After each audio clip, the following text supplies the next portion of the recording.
এই যে মুসলিম লিডারগুলো আছে না, নওশাদ ফৌসাদ ফাসাদ ঘৌসাদ, সব বিজেপির দালালগুলো এতদিন ধরে চুপ করেছিল। সারাদের মানে পাবলিক এবার এমন পেটাবে না, ওরা পালানোর রাস্তা পাবে না। আমি অন্তত 6 মাস ধরে বলছি যে এই ঘটনা ঘটতে চলেছে। এখানে এই হিন্দুত্ববাদীদের কিছু কৌশল আছে, এমন কিছু ধারা থাকবে সেগুলো নিয়ে বিতর্ক তৈরি হবে, মানুষ সেগুলো নিয়ে তাকাবে, আর আসলটা চুপ করে থাকবে। তারপরে মানে যখন এই যে রায়টা দিল, এই রায়ে কিন্তু অনেক মুসলিম ভাইরা চিৎকার করছে বিরাট সাফল্য।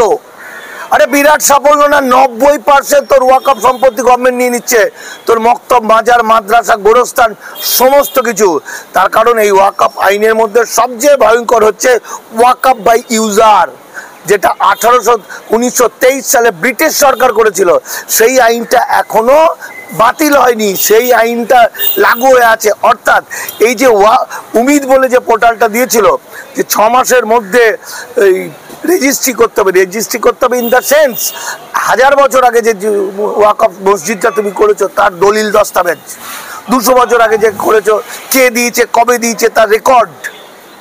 ফলত 90% ওয়াকফ সম্পত্তি যেটা উমিদ পোর্টালে এরা, আমি বলেছিলাম এই যে নওশাদ সিদ্দিকী থেকে আরম্ভ করে মুসলিম নেতাদের সঙ্গে আমার খুব বন্ধু, বিরাট বন্ধু, কিন্তু বিরাট রেগে আছে। কেন আমরা খোঁচাচ্ছি উমিদ পোর্টালের ব্যাপারটাকে মানুষকে জানিয়ে দাও। এরা আমার উপর ক্ষুব্ধ হলো, না সুপ্রিম কোর্ট ঠিক করবে। সুপ্রিম কোর্ট বাবরি মসজিদও ঠিক করেনি, 370 ধারাও ঠিক করেনি, EWS ঠিক করেনি, কিছুই ঠিক করেনি, UCCও ঠিক করেনি। ফলত সুপ্রিম কোর্টের আজকে যে যেটা ঘটলো, যে রায়টা দিল, যেটা যা স্থগিত দিয়েছে সব ঢপের গল্প। ওগুলো কি? ওগুলো হচ্ছে ধরুন 90% সম্পত্তি তো নিয়েই নিল, আর 3 মাস থেকে 4 মাস, ধরুন 3 মাস হয়ে গেছে ওয়াকফ পোর্টাল, আর 3 মাসের মধ্যে পুজো হেন তেন এসআইআর নিয়ে চলবে, ওইদিকে কেউ তাকাবে না, কোনো আন্দোলন করবে না।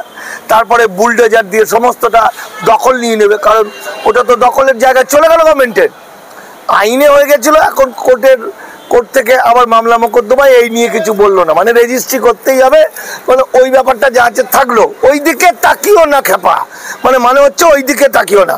সেটা নওশাদ সিদ্দিকীদের কানের কাছে প্যাক করে বললো যে শালা তোরা আন্দোলন কর, তুই যেখানে তোর বাপ ঠাকুরদার যেখানে গোট দেওয়া হয়েছে, মাটি দিয়েছে, তোদের স্মৃতি যেগুলো আছে, আজকে তুই বললে পরে তোকে যে গোরস্থানে কবর দেবে, ওইসব আর মাটি পাবি না।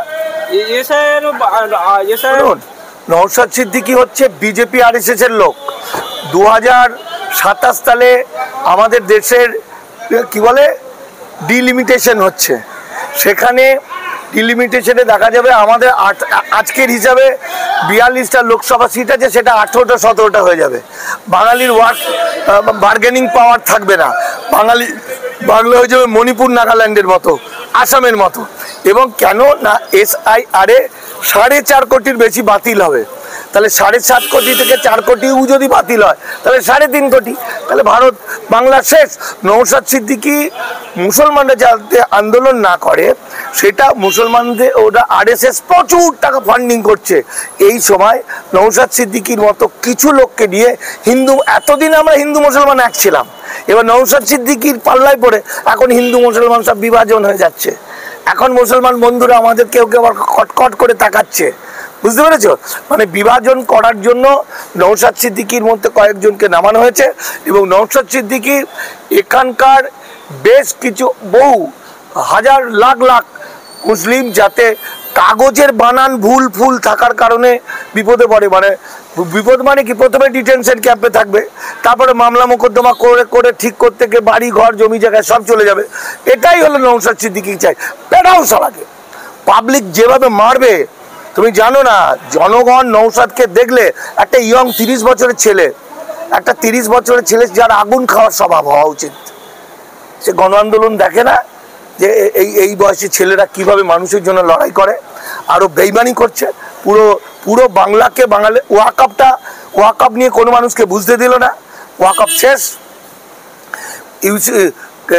SIR নিয়ে মানুষ যাতে আন্দোলন না করে। তুমি জানো নওশাদ সিদ্দিকীর ভক্তরা এখন বলছে আমরা হিন্দু রাষ্ট্র চাই, আমরা SIR চাই, আমরা ইউসিসি চাই, ওরা ওই ধর্মের টুপি পরে না, সবার মাথায় টুপিটা পরিয়ে দিয়ে একদম গুঁজে দিয়েছে অন্ধবিশ্বাস আর মিথ্যাচারিতা, ভুল। মানুষ সহজ সরল বোকা শ্রমজীবী মানুষ কিছুই জানে না।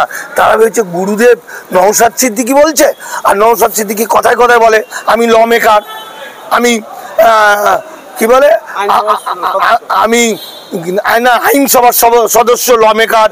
অন ক্যামেরা বলছি, ও অন ক্যামেরা বলছে 1 কোটি টাকার জ্বালানি জ্বালায়, অন ক্যামেরা বলছে 30 লাখ টাকা, 30 কোটি টাকা হাতের ময়লা বলেছিল যে। একদম তাই। ও এত বাচ্চা এবং অশিক্ষিত, যে কারণে ওর কাছে তো সিবিআই চলে যেতে পারে।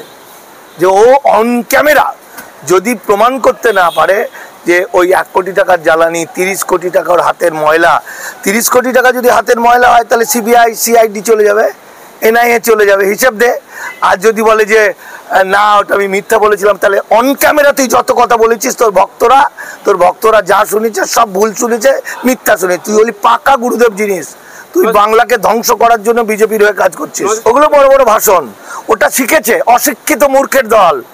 ওর কথাবার্তা কিছু শেখানো হয়, কিছু লোক ওর সঙ্গে, কিছু আমাদের বন্ধু বান্ধব নকশালরা আছেন, তারা ওকে শিখিয়ে দেয়, পাম্প দিয়ে দেয়।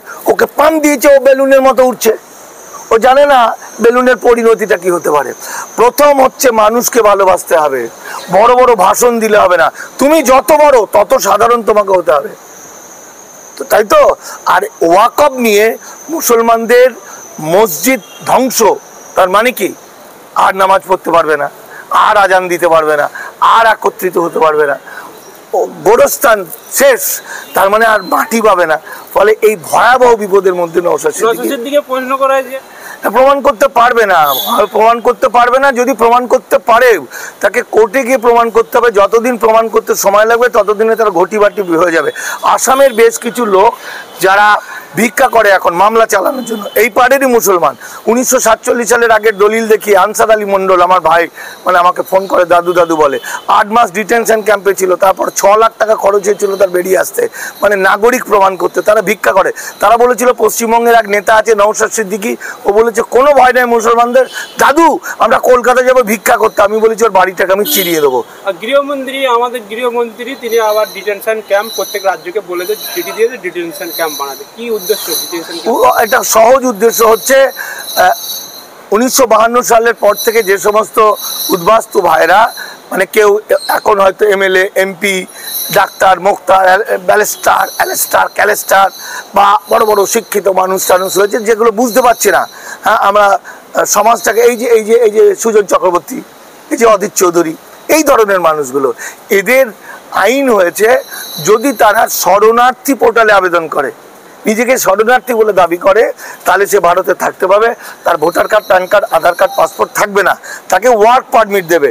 আর যদি সেটা না করে তাহলে তাকে ডিটেনশন ক্যাম্পে যেতে হবে।